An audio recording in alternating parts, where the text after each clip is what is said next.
எல்லா தகவலும் அனுப்பி. எனவே இன்றைக்கு நீங்கள் வாக்கு சேகரிப்பு பணியில் என்னை சந்தித்தாலும் உங்களுக்காக நான் செய்கிற கடமையை நீங்கள் தொடர்ந்து உணர்வீர்கள் என்று நம்புகிறேன். இருந்தாலும் நான் எதிர்கட்சி உறுப்பினராக இருந்தபோதும் இன்றைக்கு அமைச்சராக இருக்கும்போதும் பாராளுமன்றத்துக்கு வாக்கு சேகரிப்பு வரும்போதும் சட்டமன்றத்துக்கு வாக்கு சேகரிப்பு வரும்போதும் மாமன்றத்துக்கு வாக்கு சேகரிப்பு வரும்போதும் எல்லா நேரமும் நான் கூற வேண்டிய ஒரே மாறா தத்துவம் கொள்கை அடிப்படையில் நான் கூறுவேன். ஒரு அரசியல்வாதிக்கு, ஒரு அரசியல் இயக்கத்துக்கு அழகு மனித நேயமும் செயல்திறனும்.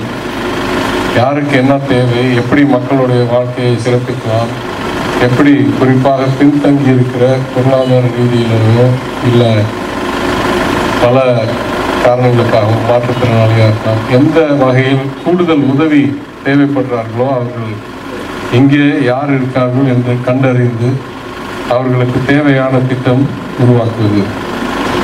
இரண்டாவது செயல்திறன். அந்த மனித நேயமும் பாசமும் அக்கறையும் இருந்தால் பத்தாது, அதற்கு ஏற்ப நிதியை திரட்டி திட்டங்களை வகுத்து அது முழுமையாக செயல்பாடு அடைவது வரைக்கும் கவனம் செலுத்தி அந்த பலன் மக்களிடம் சேர்வோம் என்ற உறுதியோடு இருக்கிறார்கள். அந்த அடிப்படையில் நான் தொடர்ந்து கூறி வருகிறேன். அனைத்து இந்த இந்திய திராவிட முன்னேற்ற கழகத்தை விட எங்கள் கழகமும் எங்கள் தலைவரும் நாங்களும் சிறந்த நபர்கள், நல்லவர்கள், வல்லவர்கள் என்று கூறி வருகிறேன். அதையும் நீங்கள் ஏற்று எப்பெல்லாம் நான் இங்கே வந்திருக்கணும் அப்பெல்லாம் எங்களுக்கு வெற்றி கொடுத்திருக்கிறேன். அதற்கு நான் முதல் நன்றியை மீண்டும் ஒரு முறை தெரிவித்துக் கொள்கிறேன்.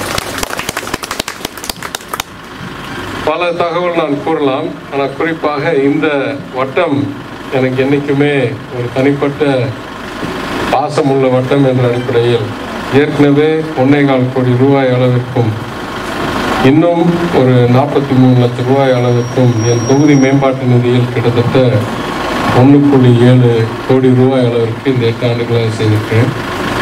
தொகுதி முழுவதும் 8 ஆண்டுகளில் 22 கோடிக்கு செய்திருந்தாலும் தொகுதியில் ஒரு காலத்தில் 22, இப்போ 16 வட்டம் இருந்தாலும் இந்த வட்டத்துக்கு கூடுதல் கவனம் செலுத்தி அதனால் இங்கே 4 தார் சாலைகள் ஏற்கனவே முடிக்கப்பட்டு 2 அங்கன்வாடிகள், ஒரு பள்ளி கட்டிடம், 3 போர்வெல், 2 பேவர் பிளாக், குறிப்பாக இந்த சுகாதார நிலையத்தில், முதன்மை சுகாதார நிலையத்தில் ஒரு ஸ்கேன் மெஷின் உருவாக்கி நீங்களும் ஜிஹெச்க்கு போக தேவையில்லை என்ற அளவுக்கு உருவாக்கி செய்கிறாங்க.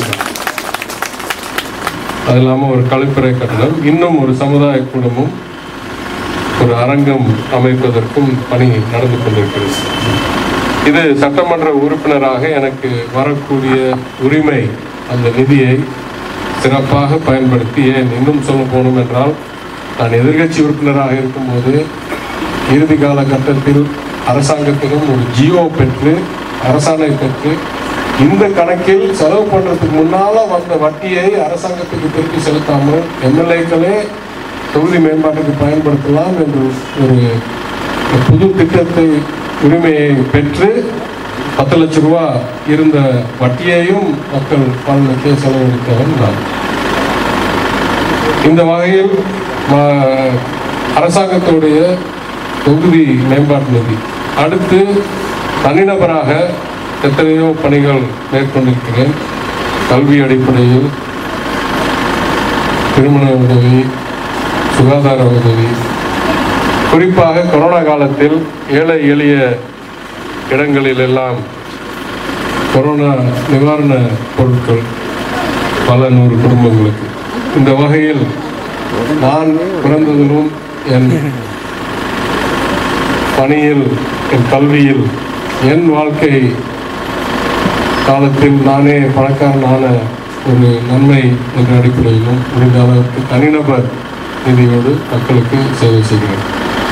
இதை தாண்டி அமைச்சரான பிறகு அரசாங்கத்திடம் இருந்து நிதியை ஒதுக்கி மதுரைக்கு ஏர்போர்ட் விரிவாக்கம், மெட்ரோ ரயில் திட்டம், புது டைடல் பார்க், கூடுதல் ஐடி நிறுவனங்கள் என்ற அடிப்படையில் எனக்கு ஒரு சிறு பங்கிருக்கும் ஒரு பாதையில் முதலமைச்சர் மூலம் இந்த நன்மைகள் எல்லாம் பெற்றுக் கொடுத்திருக்கோம். அதே போல் இ சேவை மையம் உருவாக்கி அதில் 927 பேருக்கு பல அரசாங்க சேவைகள், நீங்கள் அரசாங்க அலுவலகம் தேடாமல், அதில் வரும் இடையூறுகள் சந்திக்காமல், எந்த கட்டணமின்றி நாங்களே அந்த ஃபீயை கூட கட்டி 214 பேருக்கு வருமான சான்றிதழ், 198 பேருக்கு இருப்பிட சான்றிதழ், 117 பேருக்கு சாதி சான்றிதழ், 8 பேருக்கு முதல் பட்டதாரி சான்றிதழ் என்ற அடிப்படையில் செய்து கொண்டிருக்கிறோம். இன்னும் கூறுவேன், நான் டிஜிட்டல் சேவைகள் ஐடி அமைச்சராக 25,000 புது இ சேவைகள் மையங்களை தமிழ்நாடு முழுவதும் உருவாக்கி அதில் இந்தியாவிலேயே முதல் மாநிலமாக 1000 சேவைகள் அதில் பெறக்கூடிய அளவுக்கு அந்த திட்டத்தை விரிவாக்கி அரசு ஊழியரையோ அரசு அலுவலகத்தையோ நீங்கள் நாடவே வேண்டாம் என்ற அளவுக்கு பாதையில் சென்று கொண்டிருக்கிறோம். அதே போல் நான் நிதியமைச்சராக இருந்தபோது நிதி, மனித வளம், ஓய்வூதியம், திட்டமிடுதல் மற்றும் வளர்ச்சி என்ற 4 துறைக்கு அமைச்சராக இருந்தபோது மிகவும் பாதாளத்தில் இருந்த தமிழ்நாடு நிதிநிலையை ஓரளவுக்கு திருப்பி, நிர்வாக சீர்கேடு ஓரளவுக்கு திருப்பி, அரசாங்கத்துடைய முழு செயல்பாட்டையும் ஓரளவுக்கு சிறப்பித்தோம். அதை மாண்பு முதலமைச்சர் அவர்கள் பல இடங்களில் கூறியிருக்கிறார், எந்தெந்த அளவுக்கு நாங்கள் புதிதாக திட்டம் தொடர்ந்திருக்கிறோம் என்று. அதில் நான் சிலதை கூறணும் என்று கடமைப்பட்டிருக்கிறேன். பெண்களுக்கு இலவச பேருந்து பயணம் 445 முறைகள் பெண்கள் அதில் பயனடைந்திருக்கிறார்கள். மக்களை இந்த திட்டத்திற்கு உரிமையை பெற்றுத் தந்திருக்கிறோம். முதியோர் உதவித்தொகை 1087 பேர், விதவை உதவித்தொகை 537 பேர், மாற்றுத்திறனாளி உதவித்தொகை 51 பேர் என்று எத்தனை வகையில் மக்களோடு தொடர்பு வைத்துக் கொள்கிறோமோ அதெல்லாம் நாங்கள் கண்டறிந்து செய்கிறோம். வாட்ஸ்அப்பில், புகார் பெட்டியில், 2 அலுவலகங்களில், ஃபோனில், கால் சென்டர் வச்சு என்னென்ன வகையில் மக்களுடைய கோரிக்கைகள், தேவைகள் நம்மளுக்கு தெரிய வர முடியுமோ அதை செய்து கொண்டிருக்கோம். இந்த இடத்தில் இருப்பதனால் நான் ஒன்று சிறப்பாக கூற கடமைப்பட்டிருக்கிறேன். பல ஆண்டுகளாக மூடி கிடந்து எந்த பலனும் இல்லாத இந்த கருமேடு மீன் மார்க்கெட்டை பல முயற்சிகளுக்கு பிறகு முழுமையாக இடித்து அகற்றி இருப்பாங்க. ஒரு பெரிய நவீன விஞ்ஞானபூர்வமான குழந்தைகளுக்கு ஒரு பயிற்சி மையம், கையில் தொட்டு கண்டறிய வர உலகத்திலேயே சிறந்த ஒரு பயிற்சி மையம் உருவாக்க போகிறோம் அங்கே. அது ஒரு CSR நிதியோடு. இதே போல் CSR நிதியில் பல வகையில் நம்ம தொகுதிக்கு பல கோடி ரூபாய்க்கு HDFC வங்கி, பவர் ஃபைனான்ஸ் பேங்க் என்ற மாதிரி நிறுவனங்களிடம் உதவி பெற்று எல்லா அரசு பள்ளிகளிலும் ஸ்மார்ட் கிளாஸ் ரூம், நூலகம், கழிப்பறை, வகுப்பறை என்று கட்டி இருக்கிறதிலேயே பொருளாதாரத்தில் பின்தங்கி இருக்கும் மக்கள், அவர்களுடைய குழந்தைகள் நாடும் அரசு பள்ளிகளை சிறப்பிக்கணும். அதன் அடிப்படையில் தான் ஒரு மாநிலம் முன்னேறும் என்ற தெளிவான நோக்கத்துடன் செயல்பட்டு கொண்டிருக்கிறோம். மனித நேயமும் செயல்திறனும் ஒரு அரசாங்கத்துக்கு அழகு என்று நான் நிரூபிச்சிட்டேன் என்று நான் நினைக்கிறேன். அந்த அடிப்படையில் நான் சொல்வேன், அதிமுகவை ஒப்பிட்டு பார்க்கும்போது எங்கள் திராவிட முன்னேற்ற கழக கூட்டணி மிகவும் சிறப்பான வகையில் மனித நேயமும் உள்ளது, செயல்திறனும் உள்ளது. எனவே எங்கள் 2 பேருக்கு ஒப்பிட்டு பார்த்தால் எங்களுக்கு தான் நோட்டளிங்கள் என்று கேட்கிறேன். ஆனால் இந்த தேர்தலில் ஒரு 3வது ஒரு தீய சக்தி இதில் கொண்டு இருக்கிறது. அதாவது ஒரு மத வெறியை உருவாக்கும், மத நல்லிணக்கத்தை உடைக்கும், தனிநபர் பலனுக்காக மட்டும் 10 ஆண்டுகளாக ஒன்றியத்தில் ஆட்சி நடத்தி இருக்கிற ஒரு சக்தி இன்றைக்கு தமிழகத்தில் கால் உள்ள பார்த்து கொண்டிருக்கிறது. அவங்க வந்ததுனால் நான் 3வது கருத்தை சொல்லுவேன். ஏன்னா சாதாரண அரசியல்வாதினா என்ன சொல்லுவேன், வெறும் மனித நேயமும் செயல்திறனும் தான் இடை போட்டு பாருங்கள். ஆனால் பாஜக மாதிரி ஒரு அரசியல்வாதி வந்தால் நான் சொல்லுவேன், 3வது கருத்து சொல்லுவேன், இவங்க நல்லவர்களா, இவங்க ஒரு மனித நல்லிணக்கத்துக்கு உதவும் வகையில் இருக்கிறவர்களா, இல்ல இவர் சுயநலத்துக்காக சமுதாயத்தை உடைக்கிறவர்களா என்ற கேள்வியும் எழுப்ப வேண்டும் என்று கூறுகிறார். மருத்துவர்கள் அவர்கள் கல்விக்கு போகும்போது ஒரு உறுதி எடுக்க வேண்டிய, உறுதிமொழி எடுக்க வேண்டிய பழக்கம் இருந்தது பழைய காலத்தில். அதில் என்ன சொல்லுவாங்க, first do no harm, Hippocratic oath அப்படின்வாங்க. ஹிப்போக்ராட்டிக்ஸோடைய உறுதிமொழி, முதலில் தீமையை செய்யாது. நல்லது செய்யறோ இல்லையோ, தீமையை செய்யாது. அந்த மாதிரி எல்லா அரசியல்வாதியும் இருப்பார்கள் என்று நான் கருதினேன்.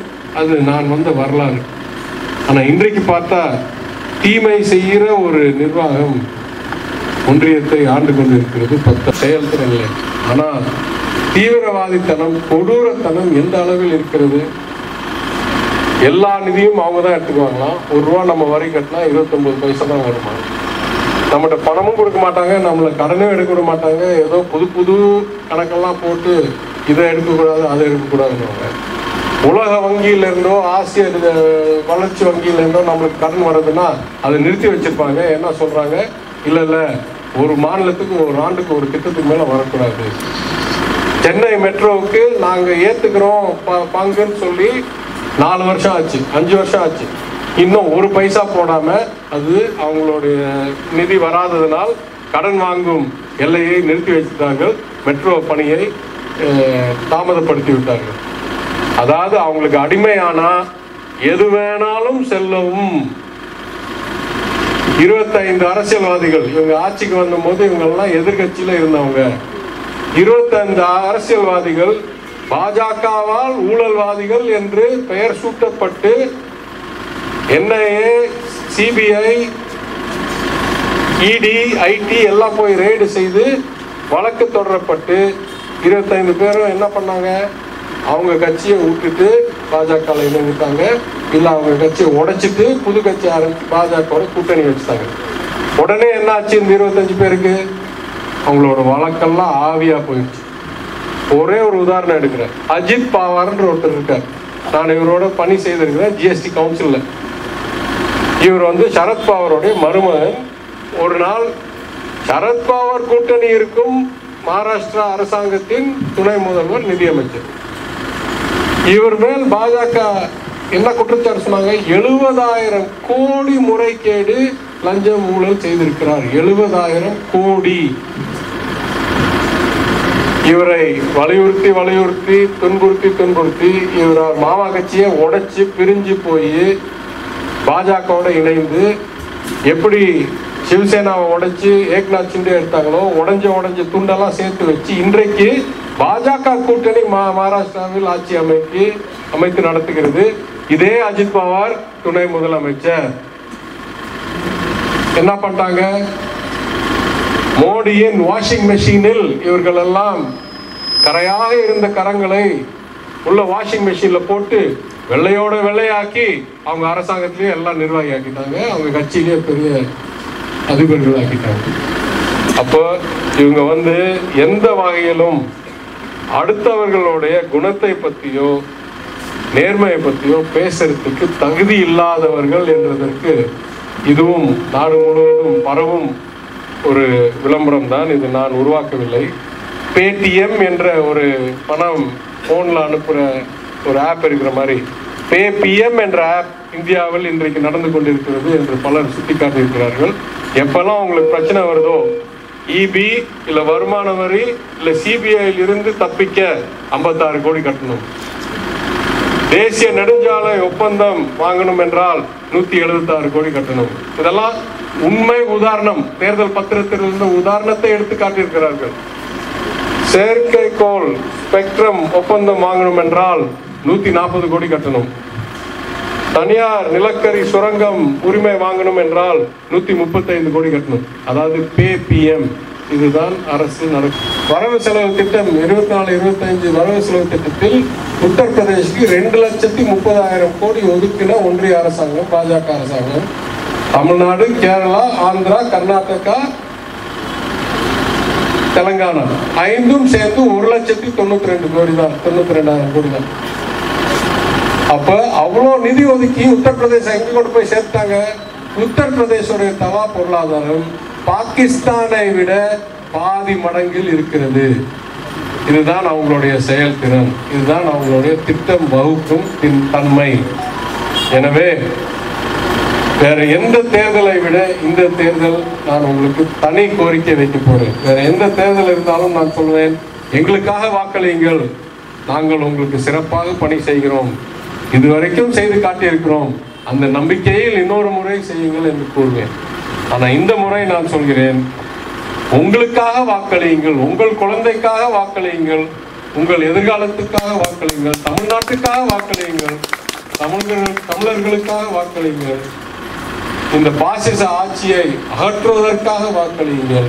அதற்கு ஒரே வழி உங்களுக்கு 19ஆம் தேதி அறிவால் சுத்தியல் நட்சத்திர சின்னத்தில் தோழர் சு. வெங்கடேசன் அவர்களுக்கு வாக்களித்து மதுரையிலிருந்து ஒலிக்கட்டும் நம் குரல்.